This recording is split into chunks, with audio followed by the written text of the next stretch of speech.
Bismillahirrahmanirrahim. Alhamdulillahi Rabbil Alamin. Assalatu wassalamu ala sayyidina Muhammadin wa alihi wa sahbihi ajma'in. அம்மா பஅத். ஆலமெல்லாம் படைத்தாலும் and சராசரத்தின் படைப்பாளன் வல்லோன் அல்லாஹ்வுக்கே எல்லா புகழும். அல்ஹம்துலில்லாஹ். இன்று நான் உங்கள் முன்னிலையில் பேச எடுத்துக்கொண்ட தலைப்பு என்னவென்றால் ஹஜ்ஜும் நபி இப்ராஹிம் அலைஹிஸ்ஸலாமும். ஹஜ்ஜு பெருநாள் வந்த சரித்திரம் கேளுங்கள். அங்கு நபி இப்ராஹிம் அலைஹிஸ்ஸலாம் செய்த தியாகத்தை உணருங்கள்.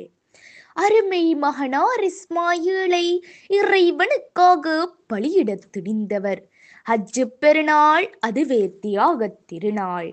நபி இப்ராஹிம் அலைஹிஸ்ஸலாம் அவர்கள் சுமார் 40,000 ஆண்டுகளுக்கு முன்பே அல்லாஹு தஆலாவிடமிருந்து தூதராக அனுப்பப்பட்டவர்கள். அல்லாஹ்வுடைய இல்லம் என்று கூறப்படுகின்ற முஸ்லிம்களுடைய புனித இடமான கஹ்பாவை கட்டிய நபியும் இப்ராஹிம் அலைஹிஸ்ஸலாம் அவர்கள். நபி இப்ராஹிம் அலைஹிஸ்ஸலாம் அவர்கள் வாழ்ந்த காலத்தில் சிலைகளை அதிகமாக வணங்கக்கூடிய மக்கள் காணப்பட்டார்கள். இஸ்லாத்தை அவர்களிடத்தில் அழகிய முறையில் நபி இப்ராஹிம் அலைஹிஸ்ஸலாம் அவர்கள் எத்தி வைத்தார்கள். சுப்ஹானல்லாஹ். தந்தையே சிலை வணங்கக்கூடியவராக இருக்கிறார்கள் என்று சொல்லி அவர்களுக்கும் அவர்களுடைய குடும்பத்தாருக்கும் இஸ்லாத்திற்கு வர சொல்லி அழைப்பு விடுத்தார்கள். அது மட்டுமல்லாது அவர்களை சார்ந்த மக்களுக்கும் நபி இப்ராஹிம் அலைஹிஸ்ஸலாம் அவர்கள் அழைப்பு விடுத்தார்கள். இப்ராஹிம் அலைஹிஸ்ஸலாம் அவர்கள் இவ்வாறு இவர்களிடம் உரையாடினார்கள். நீங்கள் அவற்றை அழைக்கும் போது அது காது கொடுத்து கேட்கின்றனவா, அல்லது அவை உங்களுக்கு நன்மை செய்கின்றனவா அல்லது தீமையை செய்கின்றனவா என்று அவர்களிடம் உரையாடினார்கள் என்று அல் குர்ஆனில் குறிப்பிடப்படுகின்றது. இப்ராஹிம் அலைஹிஸ்ஸலாம் அவர்கள் துல்ஹஜ் பிறை 10 மினாவுக்கு செல்கிறார்கள். மினாவுடைய எல்லையை அவர் அடைந்ததும் அவர்களுடைய மகனாரை பார்த்து, என் அருமை மகனே, உன்னை அல்லாஹ்வின் பாதையில் அறுத்து பலியிடுமாறு உத்தரவு வந்துள்ளது. இதை பற்றி நீர் என்ன நினைக்கின்றீர் என கேட்டார்கள். அதற்கு அவர்களுடைய அருமை மகன், இறைவன் தங்களுக்கு கட்டளையிட்டுள்ளதை கட்டாயமாக நிறைவேற்றுங்கள் என்று கூறுகிறார்கள். சுப்ஹானல்லாஹ். தனது உயிர் போவதை அஞ்சி அளவேனாம் என்று அவர்கள் தந்தையிடம் கூறினார்கள்.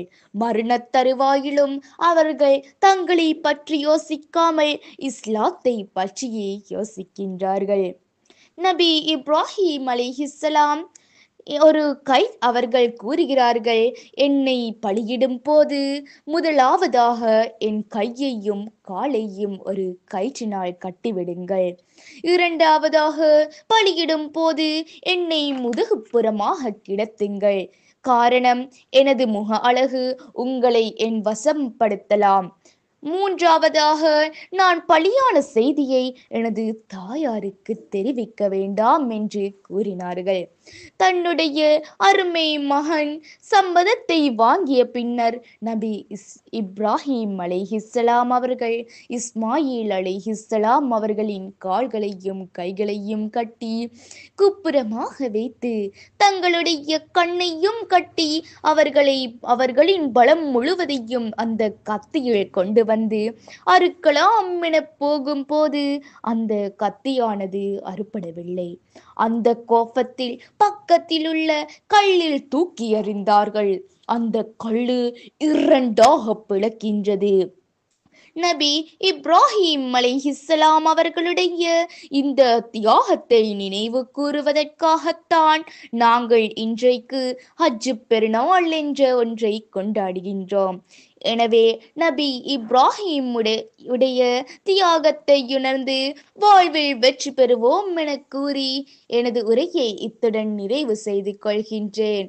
வாஹிர் தஹ்வானா வனில் ஹம்துலில்லாஹி ரப்பில் ஆலமீன்.